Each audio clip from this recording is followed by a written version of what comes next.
Now we come to the last step and that is the step 6. हमने time पढ़ा, हमने action पढ़ा। Time को अलग से समझने की कोशिश की टाइम लाइन के माध्यम से, और फिर ये समझने की कोशिश की कि बिना टाइम के एक्शन नहीं हो सकता और एक्शन के बिना टाइम लग नहीं सकता। यदि एक्शन नहीं हुआ तो टाइम नहीं लगा। टाइम किस में लगता है? एक्शन में लगता है। कुछ भी हम कर रहे हैं उसमें टाइम लगता है, और यदि टाइम नहीं लगा तो वो काम ही नहीं किया हमने। So there is a close bond between time and action when we talk about tense. So tense में हम एक और उदाहरण दीजिए। मैं एक वाक्य लिखता हूँ, he doing his work, he doing his work। बताइए ये सेंटेंस सही है? he doing his work नहीं ना, बीच में जो खाली स्थान है इसमें कुछ छूट गया है। लेकिन ऐसा क्यों? गलत क्यों है ये? एक्शन तो है ना, डूइंग तो है इसमें। एक्शन, टू डू मैंने करना, तो फिर क्या चीज गलत है इसमें? टाइम नहीं है, टाइम। डू यानी करना तो दिया, एक्शन दिया हुआ है, लेकिन टाइम नहीं दिया है। टाइम कैसे पता लगता है? उस खाली स्थान पे जो शब्द हम भरेंगे उससे हमको टाइम पता लगेगा। खाली स्थान में क्या भरेंगे? He is doing his work. Is लिखा तो हमको पता लग गया वह काम कर रहा है, यानी इस टाइम पे काम जारी है, इस टाइम पे काम जारी है। मैं फिर से दोहरा लूं, इस टाइम पर, इस समय पर काम जारी है। मैंने ये नहीं कहा कि he is doing his work at this time, मैंने केवल ये कह दिया he is doing his work. इतना कहने से आपको एक्शन तो पता ही है, आपको टाइम भी पता लग गया कि वह अभी काम जारी है। यहां मैं वॉज लिखता हूं, he was doing his work. क्या मतलब? काम जारी था।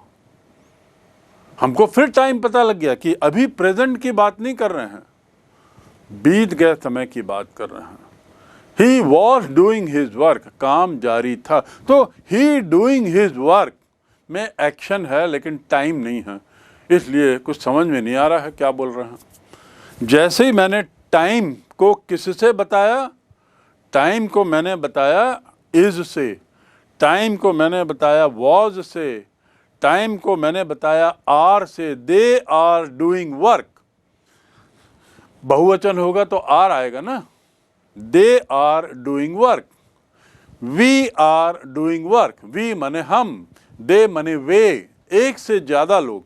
तो जब एक से ज्यादा हैं तो आर आएगा। तो आर, इज, वर, वॉज, इससे हमको मालूम पड़ रहा है कि टाइम क्या था।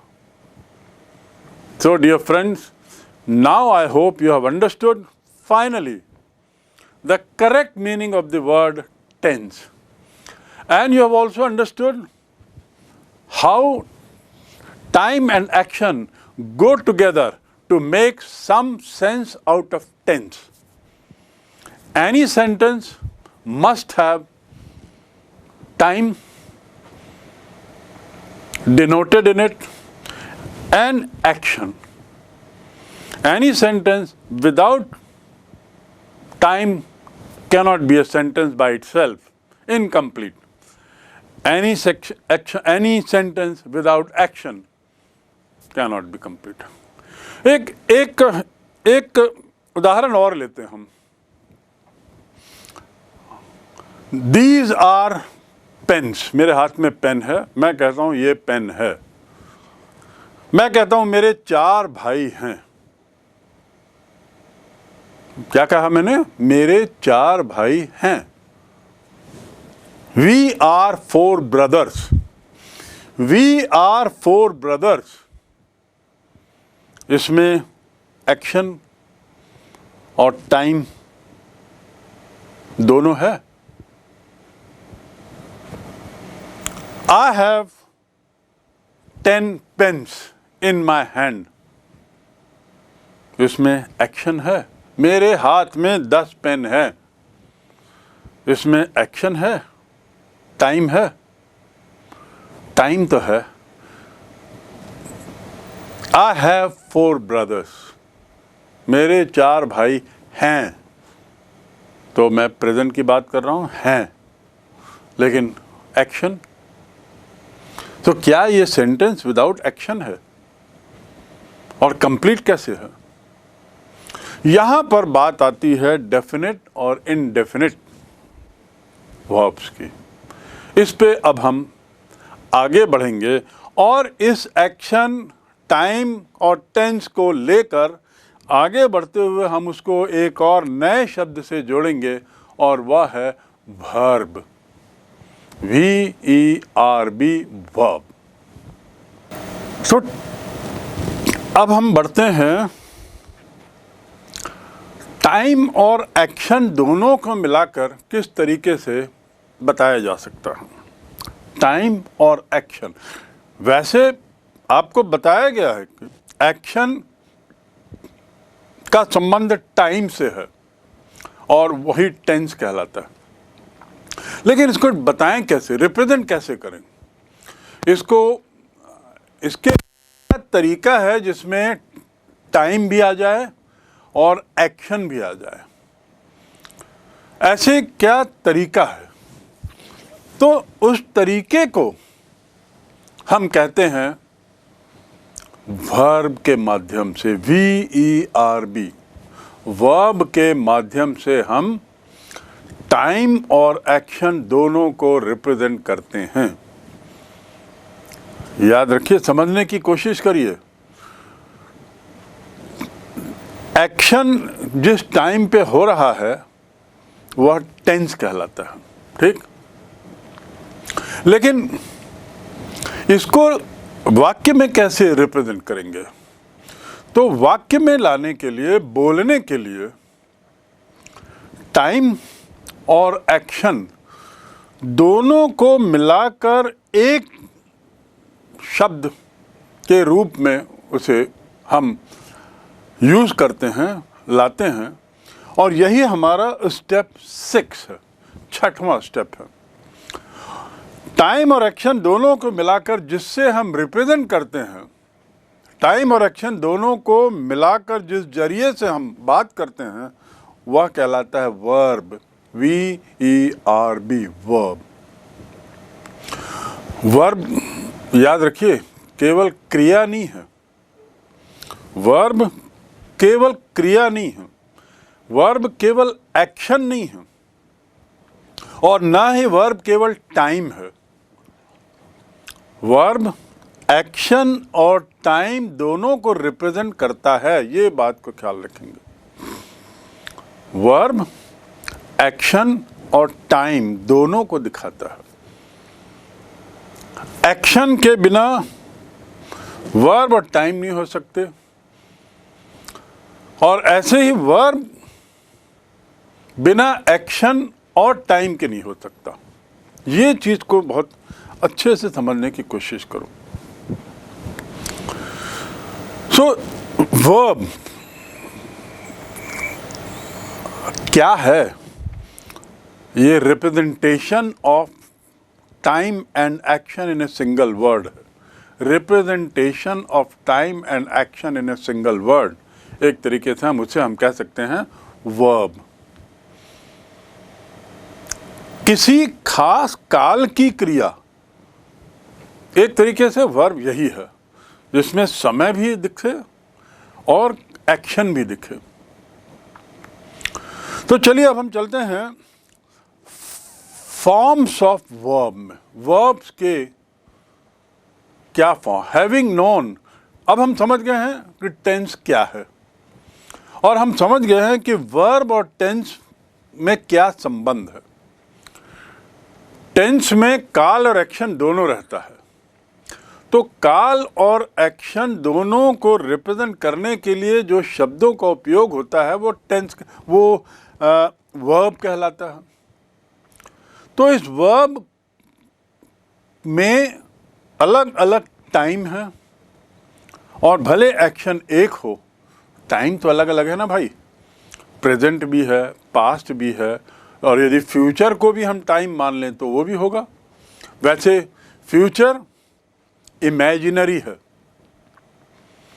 टेक्निकली स्पीकिंग फ्यूचर टाइम में नहीं आता, टाइम लाइन में फ्यूचर नहीं आता।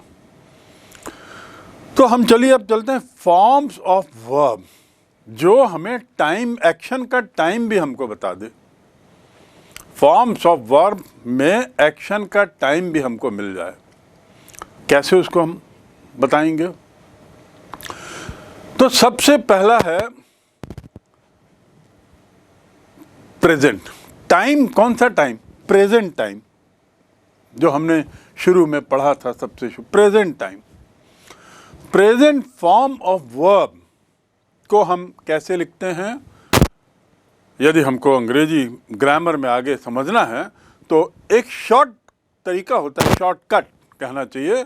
बार बार वही चीज़ को, जो 3-4 शब्द हैं उनको बार बार ना लिख करके समय बचाने के लिए उसको एक रिप्रेजेंटेशन, एक फॉर्मेशन, एक फॉर्म दे दिया गया है, एक कोड दे दिया गया। और कोड क्या है? यदि प्रेजेंट में है तो उसको हम कहेंगे फर्स्ट फॉर्म ऑफ वर्ब, जिसको डिनोट करते हैं वी और नीचे 1, वी और नीचे 1।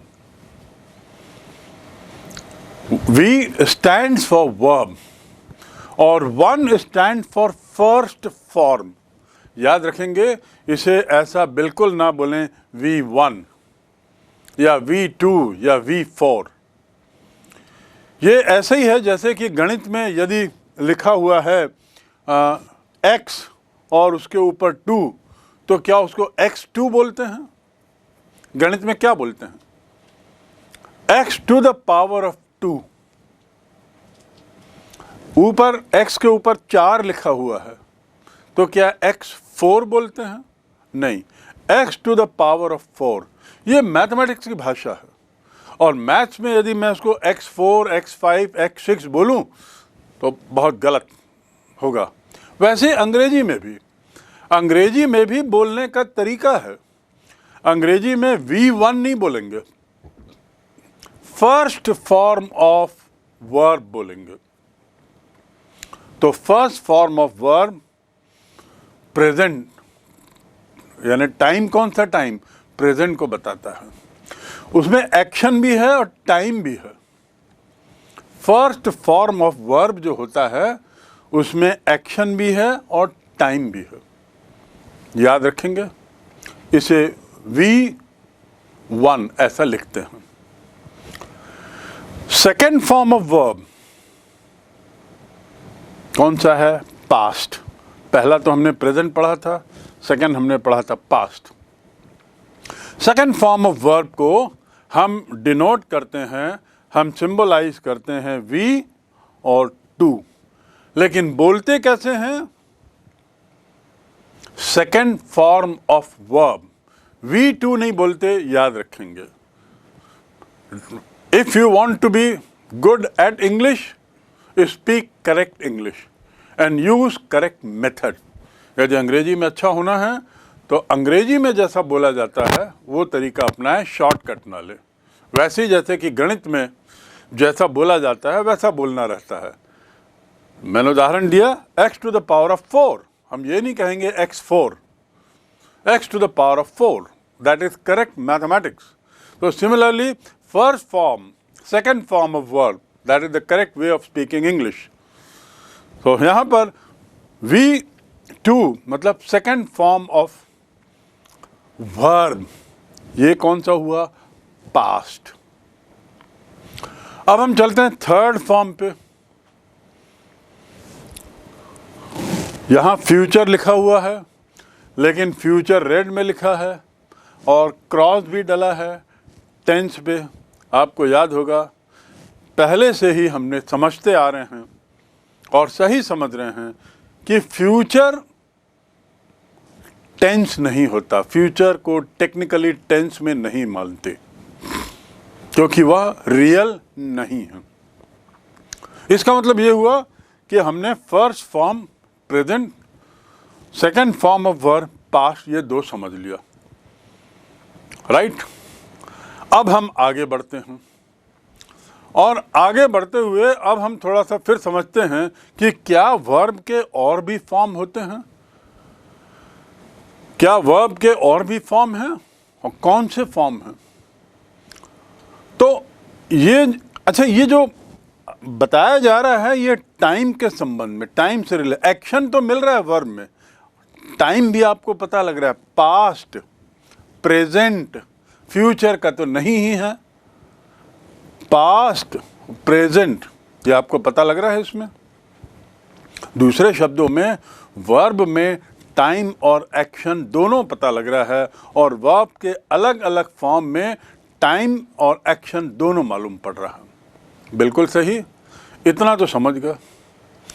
तो एक हो गया फर्स्ट फॉर्म प्रेजेंट, दूसरा हो गया सेकंड फॉर्म पास्ट। क्या इसके और भी फॉर्म होते हैं? हाँ बिल्कुल। हमने टाइम को लेकर और कुछ समझने की कोशिश की थी। अभी तक हमने एक्शन को लेकर किया, अब टाइम को लेकर। परफेक्ट हमने पढ़ा था, परफेक्ट जिसमें काम पूरा हो गया, एक्शन पूरा हो गया। इसमें इसको डिनोट करते हैं थर्ड फॉर्म ऑफ वर्ब।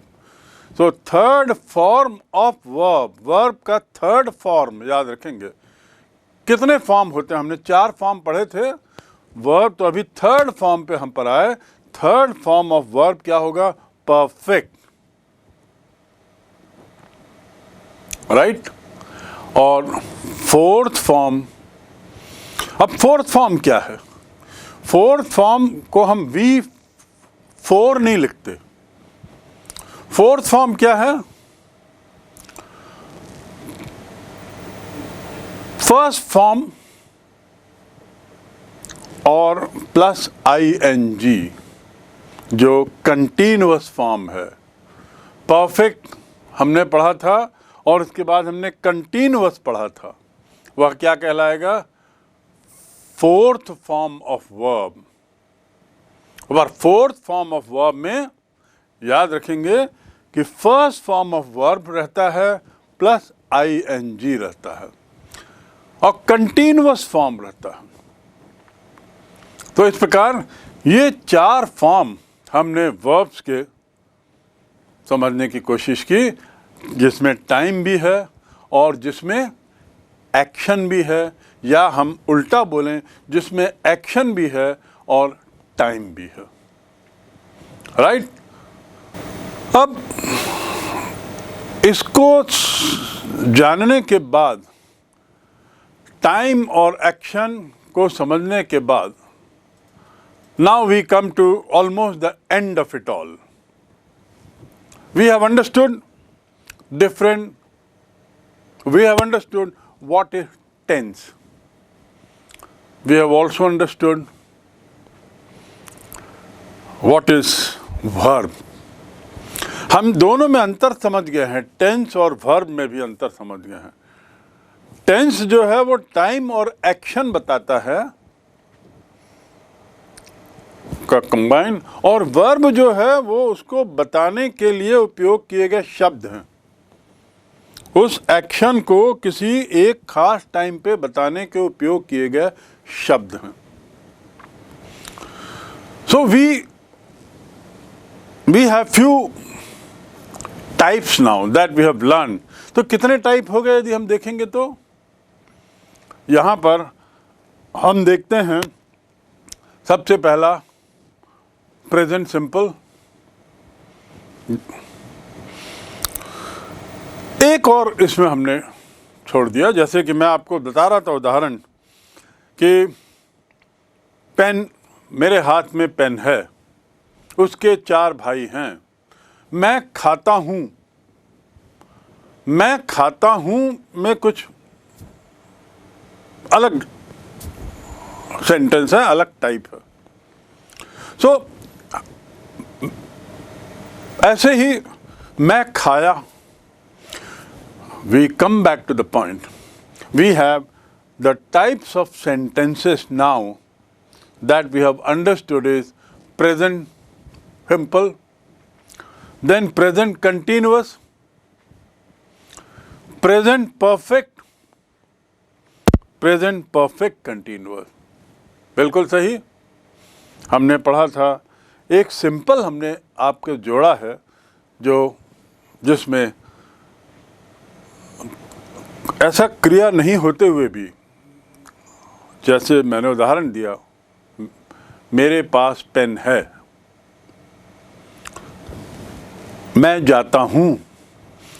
तो present simple, present continuous, present perfect and present perfect continuous. Right, ऐसे ही अब पास्ट पे आ जाए। Past simple, past continuous, past perfect and past perfect continuous. Done. लेकिन ये तो हो गया आपके पास सामने 8 टाइप। फ्यूचर को लेकर जो कंफ्यूजन है, हम उसको एक तरफ रख दें और मान के चलें कि फ्यूचर भी टेंस का एक तरीके से हिस्सा है, क्योंकि आखिर यदि वो रियल टाइम नहीं है तो सच्चाई तो है कि आगे का काल होता है। अरे आगे कुछ तो होता है ना। मैं यदि हूं तो वर्तमान में हूं, तो आगे का काल आते होते वर्तमान होगा और फिर वो भूत हो जाएगा। जो काल अभी नहीं आया है वो आएगा, जो समय नहीं आया है वो आएगा, फिर वो मेरे सामने आएगा और फिर उसके बाद निकल जाएगा। सो भविष्य, दो it is not included technically, but we can still create timeline of periods of future also. And likewise, the way we have done present simple, present continuous, present perfect and perfect continuous, यहाँ पर आपके सामने future simple, future continuous, future perfect और future perfect continuous ये आपके सामने हैं। तो कितने टाइप हो गए? Total 12 type. और फॉर्म्स ऑफ वर्ब हमने ऑलरेडी देख लिया है। First form, second form, third form, fourth form.